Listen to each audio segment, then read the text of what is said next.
Hello, Live Love Readers. Today we're going to be reading Seven Ravens.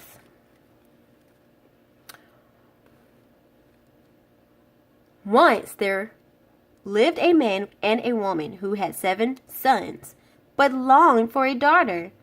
When their 8th child was a girl, they were very happy. At last their wish had come true.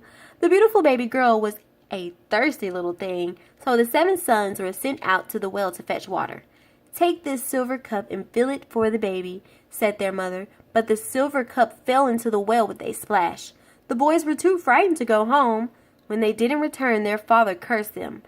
"May those lazy good-for-nothing boys become ravens," he shouted. As soon as the words left his mouth, he saw 7 ravens flying off into the distance.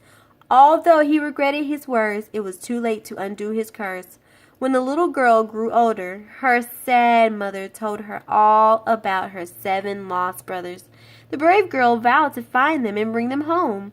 She set off, taking her mother's ring as a keepsake, and searched the world over. "Where are my 7 brothers?" she called up to the heavens. The stars could see that the poor girl was in despair and took pity on her. They sent down a magical key, and as the girl picked it up, she heard these words: "Follow our light to a mountain of glass. You'll find your raven brothers at last." After walking for many days, the young girl finally reached the glass mountain.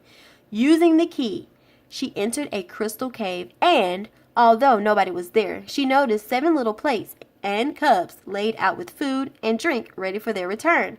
Being very hungry, she took a bite from each plate and a sip from each cup. Her ring fell into the last cup, but before she could pick it up again, she heard the swish of wings. She hid behind the door and watched 7 ravens swoop down. Each raven noticed that some of their food and drink was missing. Then the last raven found the ring in his cup and recognized it as his mother's. "If only our little sister had come to find us," he exclaimed, "for then we could return home with her." On hearing this, their brave little sister jumped out from behind the door. As soon as they saw her, the ravens turned back into their human form. They returned home to a huge celebration and lived happily ever after. The end.